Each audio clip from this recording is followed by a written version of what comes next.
Hello everyone, good evening and very welcome to Textbook. This is Monica, your UGC net mentor. दोस्तों उम्मीद करती हूँ आप सभी अच्छे होंगे और आप सभी की UGC नेट की प्रिपरेशन भी काफ़ी अच्छी चल रही होगी। तो दोस्तों ये जो सेशन है ये आप सभी रीनेट के एस्पिरेंट्स के लिए भी है, साथ ही साथ जो लोग दिसंबर साइकिल के प्रिपरेशन कर रहे हैं उनके लिए भी है। अब चूंकि एनटीए का नोटिफिकेशन आ चुका है कि आपका जो रीनेट का एग्ज़ाम है वो अगस्त लास्ट से आपका 4 सितंबर के बीच में होगा।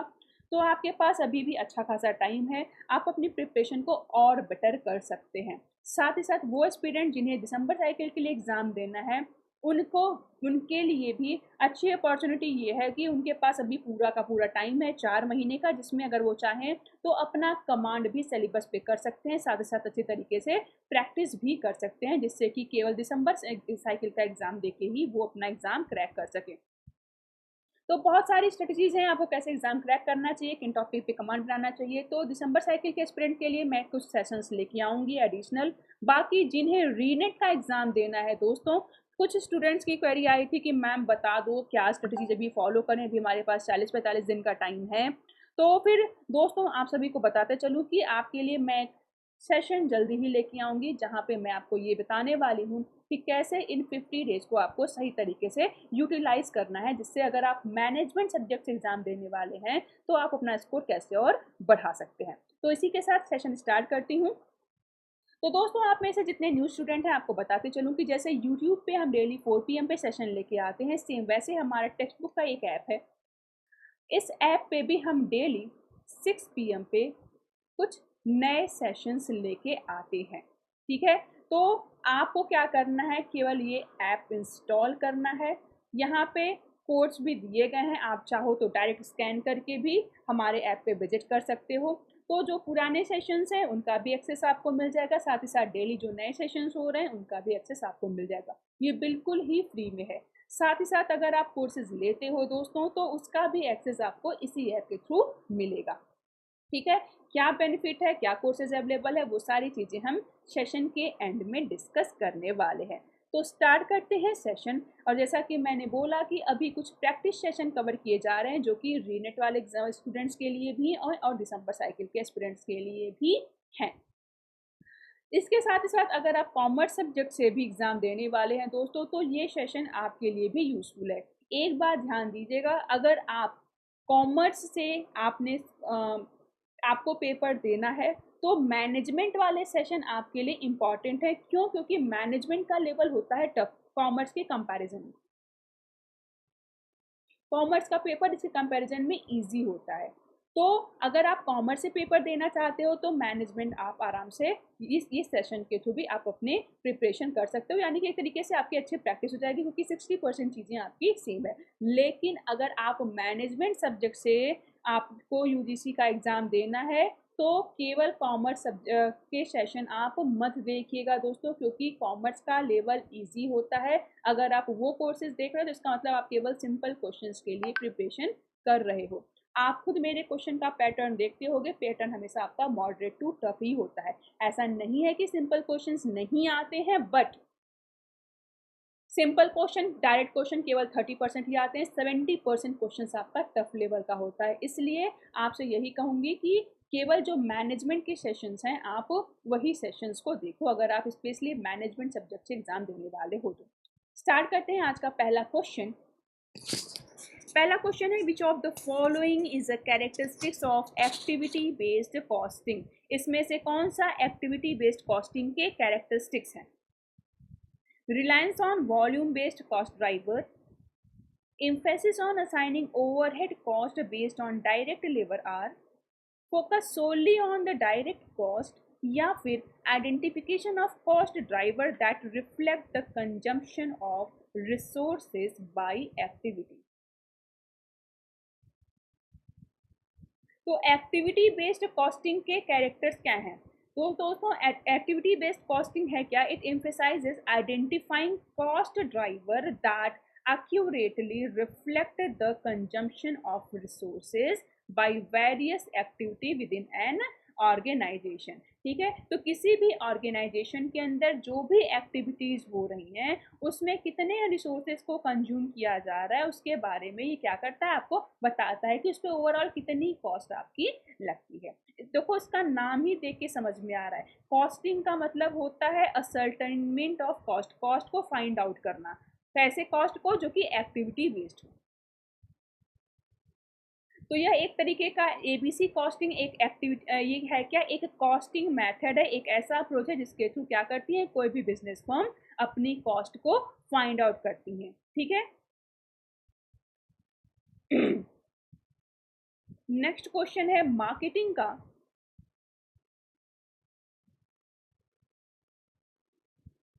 कह रहे हैं which of the following is the key objective of the place element in the marketing mix. Marketing mix में जो हम एलिमेंट्स पढ़ते हैं उसमें एक एलिमेंट होता है प्लेस। तो इसका की ऑब्जेक्टिव क्या है, मार्केटिंग मिक्स क्या है, कुछ स्ट्रेटजीज होती हैं, कुछ एलिमेंट इसके अंदर हम कंसीडर करते हैं जिन्हें हम 4P या 7Ps भी बोलते हैं, product, place, price, promotion, physical evidence, ये सारी चीजें पढ़ते हैं। तो यही कह रहे हैं कि यहाँ पे जो एक एलिमेंट इनका होता है प्लेस, इसका की ऑब्जेक्टिव क्या है, setting competitive prices, enhancing product feature, ensuring product availability in convenient location, या फिर क्राफ्टिंग परसुएसिव एडवर्टाइजिंग मैसेजेस। तो पहला देखो, देख के हमें आइडिया लग रहा है कि कहीं ना कहीं ये प्राइसिंग के बारे में बात कर रहा है। तो तीसरे एलिमेंट के बारे में बात कर रहा है, प्रोडक्ट फीचर को इन्हांस करना, प्रोडक्ट से रिलेटेड है। और तीसरा देखो, ensuring product availability in convenient location, ऐसी जगह पे आपको अपना प्रोडक्ट रखना है जो कि कस्टमर के रीच में हो, जिससे कि आसानी से कस्टमर अपना सामान, कस्टमर को जो भी ज़रूरतें हैं वो यूज़ कर सके। ठीक है। तो आपको क्या करना है, प्लेस एलिमेंट में ऑप्शन नंबर सी को फिट करना है। This element focuses on distribution strategies and logistics. Key objective क्या is to ensure that products are available to the customer at location where they prefer to buy.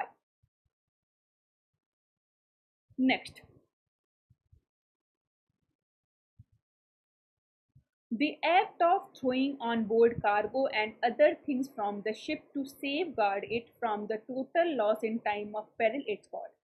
कह रहे हैं कि अगर कोई भी सामान शिप वे से, वाटर वे से जा रहा है कार्गो में, और अगर कोई भी वहाँ डिजास्टर होने के चांसेस हैं, समस्या हो गई, यानी कि लोड ज़्यादा हो गया उस कार्गो पे, तो ऐसे केस में आप कौन सा एक एक्ट करते हो। वो एक्ट होता क्या है कि आप अपने कार्गो से को का वेट कम करने के लिए उसमें जो सामान होता है उसको आप समुद्र में फेंक देते हो।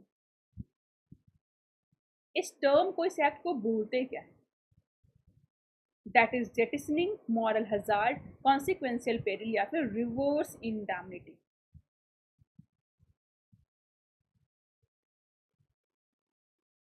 तो दोस्तों मरीन पॉलिसीज कुछ होती हैं, उसमें ये भी है कि अगर आपका सामान कोई भी है, समुद्र से जा रहा है, वाटर वे से जा रहा है, और अगर आपको लग रहा है कि सामान ओवरलोड होने की वजह से आपका जो पूरा कार्गो है वो डूब सकता है, बहुत ज़्यादा नुकसान हो सकता है, ऐसे केस में क्या करते हैं लोग कि आप कुछ सामान जो होता है वो फेंक देते हैं, जिससे कि आपकी शिप जो है वो हल्की हो जाए और आपको पूरा लॉस ना हो। That term is known as जेटिसनिंग।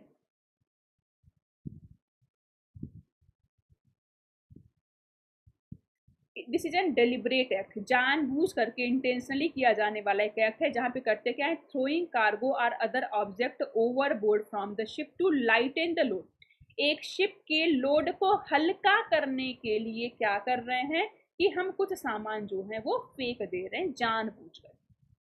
Next,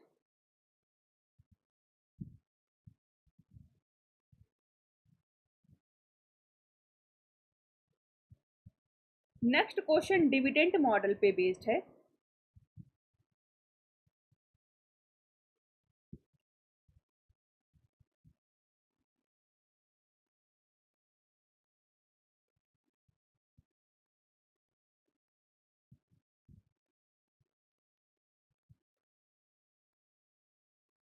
हाँ जी।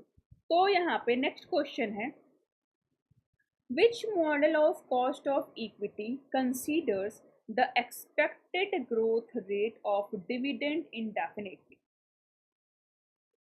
कह रहा था इसमें से कौन सा कॉस्ट ऑफ इक्विटी का मॉडल है जहां पे हम एक्सपेक्टेड ग्रोथ रेट को भी कंसीडर करते हैं? Dividend discount model, capital asset pricing model, arbitrage pricing model या फिर गॉर्डन ग्रोथ मॉडल।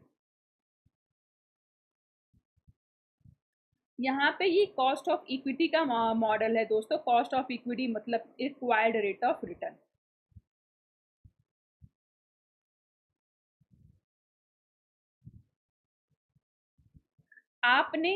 आपको कैपिटल की रिक्वायरमेंट है, आपने क्या किया, इक्विटी के थ्रू आपने कैपिटल रेज कर लिया, लेकिन चूंकि आपने ये फंड रेज किया है तो आपके ऊपर कुछ ना कुछ कॉस्ट आएगी। ठीक है, जैसे अगर आपके पास एक बिजनेस फर्म है, आपको फंड की ज़रूरत है, आपने क्या किया, अपना शेयर मार्केट में जारी कर दिया। तो जो भी इन्वेस्टर इस शेयर को खरीदेंगे किसी न किसी लालच में ही खरीदेंगे। लालच क्या होगा कि इस शेयर के बदले आपको कुछ क्या मिलेगा, कुछ रिटर्न मिलेगा, कुछ बेनिफिट मिलेगा। तो उनके लिए ये रिटर्न हुआ, लेकिन आपके लिए क्या हुआ, आपके लिए कॉस्ट ही होगी। तो कौन से वाले कॉस्ट ऑफ इक्विटी मॉडल में हम एक्सपेक्टेड ग्रोथ रेट को कंसीडर करते हैं? राइट आंसर होगा option number D, that is garden growth model, जिसको हम डिविडेंड ग्रोथ मॉडल या फिर गार्डन सपीरो मॉडल भी बोलते हैं। किसी भी मॉडल के जितने भी अल्टरनेट नेम है, याद रखिएगा, आपको वो पता होना चाहिए, क्योंकि कई बार जो मोस्ट कॉमन नेम होता है अप्रोचेस का वो ना पूछ करके लेस कॉमन चीज़ें आपसे पूछ लिया जाता है, बस आपके कमांड को चेक करने के लिए कि आपके पास नॉलेज कितनी है। नेक्स्ट,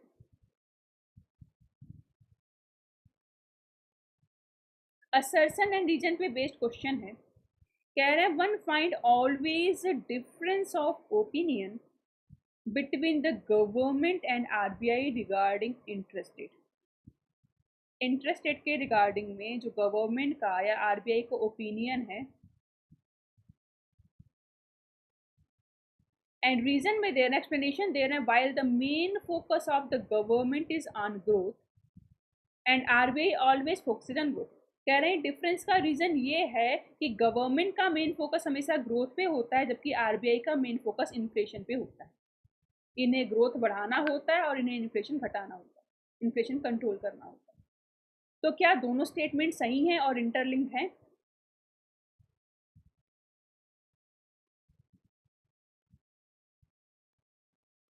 यहाँ पे करेक्ट आंसर होगा डी।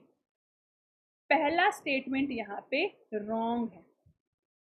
ऐसा नहीं है कि दोनों के ओपिनियन में हमेशा डिफरेंसेस होते हैं, लेकिन रीजन जो दिया गया है सेकंड स्टेटमेंट, ये बिल्कुल सही दिया गया है कि जब इंटरेस्ट रेट को डिसाइड करने की बात होती है तो गवर्नमेंट का मेन मोटिव होता है ग्रोथ को लेकर, उसी को लेकर गवर्नमेंट इंटरेस्ट रेट डिसाइड करता है, जबकि आरबीआई का मेन मोटिव होता है इन्फ्लेशन को कंट्रोल करना।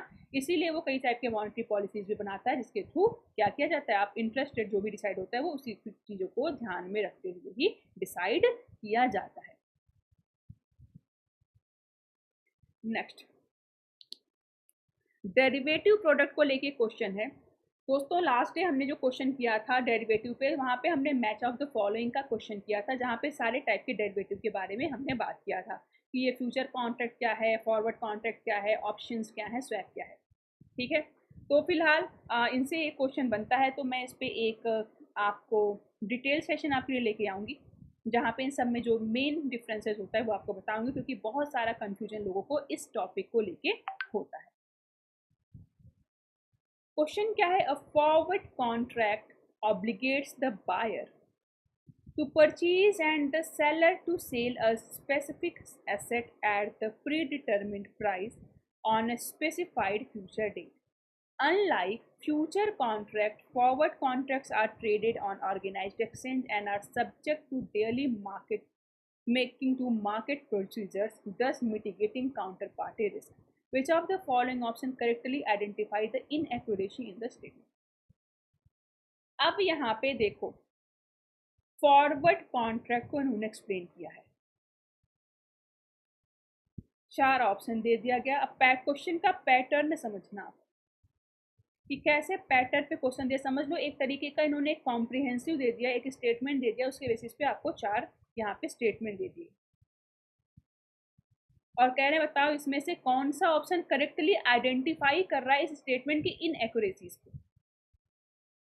Forward contract obligate both party but are not traded on organized exchanges. Forward contract are traded on organized exchange but don't have daily marking to market. Forward contract are marked to market daily but not traded on organized exchange. या फिर this statement is accurate and contain no inaccuracy. कह रहे हैं ये बिल्कुल सही है। तो दोस्तों अगर हम फॉरवर्ड कॉन्ट्रैक्ट के बारे में बात करें तो पहला स्टेटमेंट जो दिया गया यही सही लिखा गया है कि यहाँ पे दो पार्टी हैं। भाई देखो कोई भी कॉन्ट्रैक्ट होगा, कोई भी एग्रीमेंट होगा तो अकेले के बीच में नहीं होगा, कम से कम 2 लोग का होना जरूरी है। एक बायर कोई होगा, एक कोई सेलर होगा, दोनों के बीच में किसी चीज को लेकर डील होगा। सेलर सामान देगा, बायर बदले में पेमेंट देगा, दोनों के बीच में डील होगा। लेकिन यहाँ पे ये कोई भी एक्सचेंज के थ्रू डील नहीं होता है, ये ओटीसी डील होता है, over the counter direct deal होती है, किसी एक्सचेंज के थ्रू नहीं होती।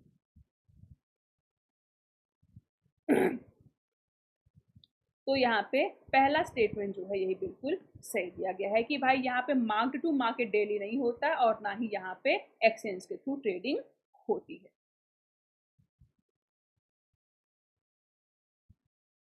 मार्किंग टू मार्केट का मतलब ये होता है कि जब चाहो आप इसको क्या कर सकते हो, मार्केट में सेल कर सकते हो।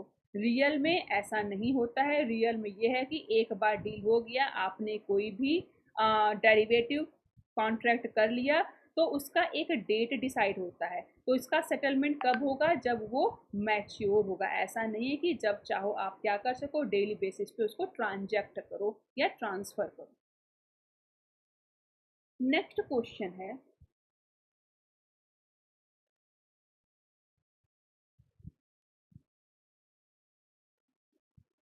what is the role of manager in a delegation process। Delegation process में एक मैनेजर का रोल क्या होता है। To hold authority and control over all task, to empower and support subordinates in carrying out delegated tasks, to limit the autonomy and decision-making power of subordinates, to micromanage every aspect of delegated task। तो अब यहाँ पे अगर एक manager के role के बारे में बात किया जाए तो यहाँ पे करेक्ट आंसर होगा option number B. Role of manager in delegation process is to empower and support subordinate in carrying out delegated task. इनका काम यह है कि इनके नीचे काम करने वाले जो लोग हैं उनको कुछ अथॉरिटी देना, कुछ पावर देना, जिससे कि वो अपना काम सही तरीके से, इफेक्टिव तरीके से कर सकें। ठीक है, तो यहाँ पे केवल आप अपने सबॉर्डिनेट को काम ही नहीं दे रहे हो, बल्कि काम देने के साथ साथ कुछ अथॉरिटी, कुछ पावर भी दे रहे हो। ठीक है, जिससे कि वो अपनी रिस्पॉन्सिबिलिटी को सक्सेसफुली कर सके।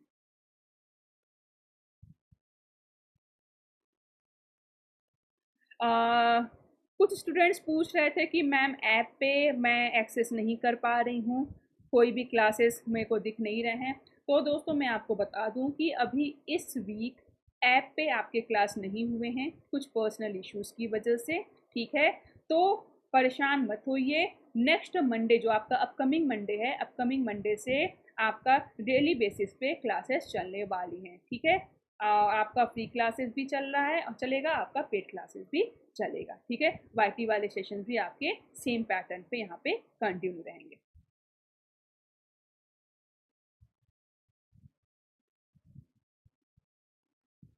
नेक्स्ट क्वेश्चन है असर्शन रीजन पे बेस्ड। कह रहे personal transaction of owners of business are not recorded in the accounting book. कह रहे किसी भी बिजनेस फॉर्म में जो ओनर है, क्या इनके पर्सनल ट्रांजेक्शन को अकाउंट बुक में रिकॉर्ड नहीं किया जाता है। और इसका एक्सप्लेनेशन क्या दे रहे हैं, according to the business entity concept each business enterprise is considered as an accounting unit separate from owner. कह रहे हैं अगर हम बिजनेस एंटिटी कॉन्सेप्ट को देखें, बिजनेस एंटिटी प्रिंसिपल को देखें, तो हर एक बिजनेस एंटरप्राइज को एक सेपरेट एंटिटी मानते हैं उसके ओनर से। यानी बिजनेस एंटरप्राइज का एक अलग बिजनेस अकाउंट मेंटेन होगा और उनके ट्रांजैक्शन की अलग से अकाउंटिंग होगी, और जो ओनर है इनके ट्रांजैक्शन का एक अलग अकाउंटिंग होगी। तो क्या दोनों स्टेटमेंट सही हैं और इंटरलिंक्ड भी हैं? Answer is yes. जब अकाउंटिंग करते हैं तो एक बिजनेस में जितने भी मॉनिटरी ट्रांजैक्शन होते हैं, पैसों से संबंधित लेन देन होते हैं, उन्हीं को क्या करते हैं, हम अकाउंटिंग बुक में नोट करते हैं। ठीक है, तो यहाँ पे आपका असर्शन भी करेक्ट था और उसका एक्सप्लेनेशन भी करेक्ट था।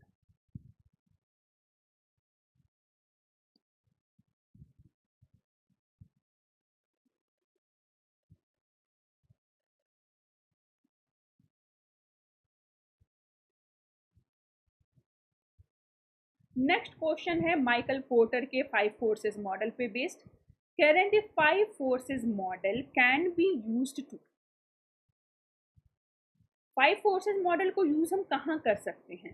To plan a firm's global strategy based on internal firm resources, to understand a firm's strategic internal asset in global market और regional market, analyze the firm's competitive position in a specific market segment, या फिर to explain why industry change may force firms to relocate parts of their business to other country।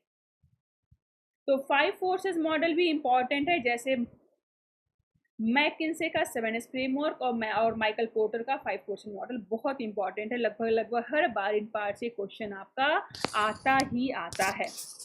तो यहाँ पे देख लेते हैं इनका यूज क्या है, कहाँ पे ये यूज होता है।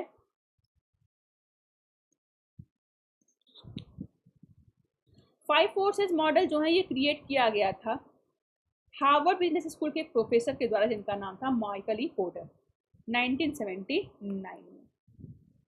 इनके 5 फोर्सेस मॉडल जो हैं जो अफेक्ट करते हैं बिजनेस स्ट्रेटजी को, कौन कौन से? Industry competition, possibility of new एंट्रेंट, supplier and customer power, threat of replacement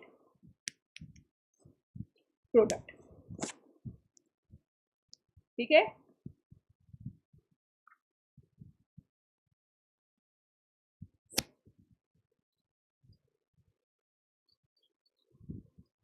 तो ये इनके 5 फोर्सेस मॉडल हैं। ऑप्शन नंबर 3 जो है यहाँ पे इनका करेक्ट हो जाएगा। ये एनालिसिस करता है किसके? फर्म्स के कॉम्पिटिटिव पोजीशन की किसी एक स्पेसिफिक मार्केट सेगमेंट में। नेक्स्ट क्वेश्चन है, manufacturer of razor and cameras often price this product low and set high markup on razor blade and film, so as per the above statement manufacturer of razor and camera are using which of the following pricing strategies। Question दोस्तों देखो क्या पूछ रहा है कि जब भी कभी वो मैन्युफैक्चरर जो कि रेजर या कैमराज बनाते हैं, तो स्पेशली वो रेजर या कैमरे की जो प्राइस है ये तो लो रखते हैं, लेकिन इसके साथ यूज़ होने वाला जो प्रोडक्ट है, जैसे कि रेजर में ब्लेड्स यूज होते हैं या कैमरे में फिल्म्स यूज होती हैं, तो इसकी प्राइस ज़्यादा कर देते हैं। तो ये किस टाइप की प्राइसिंग स्ट्रेटजी ये रखते हैं? Captive product pricing, two part pricing, product bundling pricing, by product pricing. तो जनरली ऐसी स्ट्रेटजी लोग क्यों करते हैं? क्योंकि हमें पता है कि अगर आपको कैमरा खरीदना है तो ऑब्वियस ही बात है उसके साथ आप फिल्म खरीदोगे। तो जो पहले रील वाले कैमरे आते थे, आज के टाइम में तो डिजिटल कैमरे आते हैं, लेकिन डिजिटल कैमरे में भी बहुत सारी चीज़ें जरूरत पड़ती हैं। रेजर्स हैं तो रेजर बिना ब्लेड के यूज़ होना नहीं है। ठीक है, तो अब आपके लिए कर क्या जाता है कि भाई मेन प्रोडक्ट जो है उसका दाम हमने सस्ता कर दिया आपको दिखाने के लिए, लेकिन उसमें यूज़ होने वाला जो उसका सामान है वो महंगा कर दिया। आप खरीदोगे तो आप दोनों ही सामान। ऐसी प्राइसिंग स्ट्रेटेजी को हम बोल देते हैं captive product pricing. Main product सस्ता होगा, कॉम्प्लीमेंट्री प्रोडक्ट जो होगा वो उसको महंगा कर देंगे।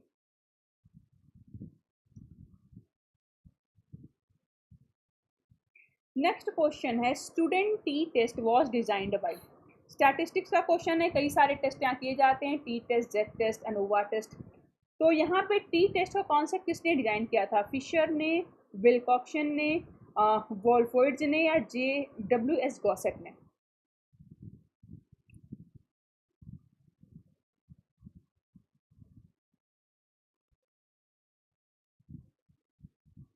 ये क्वेश्चन दोस्तों एक बार एग्जाम में पूछा भी गया है।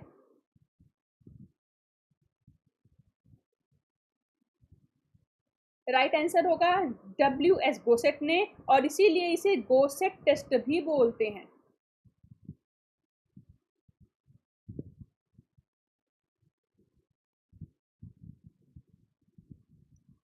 Student t-test is referred to as a technique for testing the theory of mean of small sample। अगर small sample है तो उसकी mean को निकालने के लिए ये टेक्निक यूज की जाती है। तो ओवरऑल किसने कॉन्सेप्ट दिया था हमने देख लिया, विलियम सिली गॉसेट थे। इन्होंने ही स्टूडेंट टी टेस्ट जो है ये क्रिएट किया था 1908 में। Next, which of the following is an example of push promotional strategy? इसमें से कौन सा पुश प्रमोशनल स्ट्रेटजी का एग्जाम्पल है? Company running a national TV ad campaign, company providing retailer with special incentive to stock and sell its product, company using social media to engage with customer, या फिर company sending personalised email to potential customer. तो अगर हम push promotional strategy के बारे में बात करें तो यहाँ पे जो बेस्ट एग्जाम्पल है वो होगा ऑप्शन नंबर बी।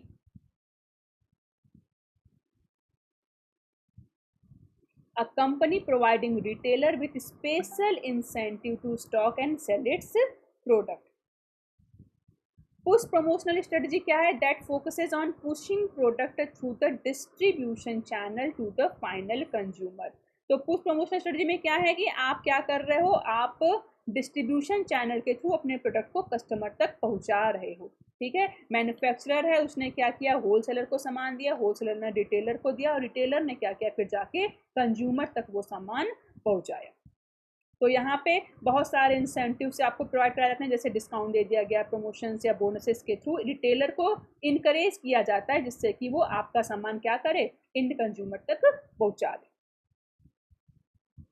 ठीक है, फिर इसी के साथ ये सेशन एंड करूंगी, लेकिन एंड करने से पहले आप सभी रीनेट के एस्पिरेंट को बताते चलूँ दोस्तों कि अभी आपका एग्ज़ाम जो है अगले 50 दिन में होने वाले हैं। तो अगर आप में से जिसका भी पेपर ख़राब हो गया था या इनकेस अगर आपका कमांड अच्छा नहीं है तो आपके पास एक ऑप्शन ये भी है कि जो करंट बैच अभी चल रहा है दिसंबर बैच, उसमें आप इनरोल कर सकते हैं। बेनिफिट ये होगा कि यहाँ पे जून बैचेस का एक्सेस आपको दे दिया जाएगा, बूस्टर कोर्स का एक्सेस आपको मिलेगा, साथ ही साथ जो न्यू बैचेस बन रहे हैं दिसंबर वाले, इसका भी एक्सेस आपको मिलेगा। अब इसके साथ ही साथ एक एडिशनल बेनिफिट ये है कि अगर आपने ये एग्ज़ाम क्रैक कर लिया तो आपका पूरा का पूरा फी रिफंड कर लिया जाएगा, आपको पूरा पैसा वापस कर दिया जाएगा JRF क्वालिफाइड करने पे। वहीं अगर आप नेट क्वालिफाई करते हो तो भी 80% फी आपको रिफंड कर दी जाएगी। तो बहुत ही अच्छी अपॉर्चुनिटी है जिससे आप अपनी प्रिपरेशन भी अच्छी कर सकते हैं और आपका पैसा भी आपको वापस हो जाएगा।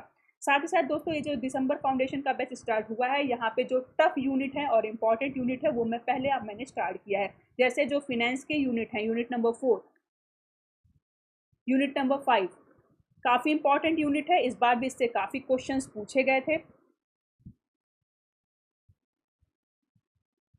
तो ओवरऑल अब होगा है यही कि यहाँ पे आपको जो बेनिफिट मिल रहा है वो यही है कि आप अपनी प्रिपरेशन भी कंटिन्यू कर सकते हैं, आप खाली ना बैठिए, जिससे कि आप इस अटैम्प्ट को फिर से अच्छे से दे लो और यही अटैम्प्ट अपना क्रैक कर लो। ठीक है, और मैं बात ये कर रही थी कि जो दिसंबर बैचेस के लिए हमने कोर्सेज लॉन्च किए हैं, 26 जनवरी से कोर्सेज लॉन्च हो चुके हैं ऑलरेडी, और रीनेट के बच्चों को भी ध्यान में देते हुए, दिसंबर साइकिल के बच्चों को भी ध्यान में देते हुए हम वही यूनिट पहले स्टार्ट कर रहे हैं जो टफ यूनिट्स हैं, जिसमें आपको प्रॉब्लम ज़्यादा आती है, जहाँ पे क्वेश्चन ज़्यादा गलत होने के चांसेस होते हैं। तो अभी टाइम है आपके पास, अच्छी बात है, इन टॉपिक्स पर अच्छा सा कमांड बनाओ, क्योंकि मोस्ट स्कोरिंग टॉपिक्स भी होते हैं और आपको अच्छा स्कोर प्रोवाइड कराते हैं जिससे आप इजीली अपना JRF भी क्रैक कर सकते हो।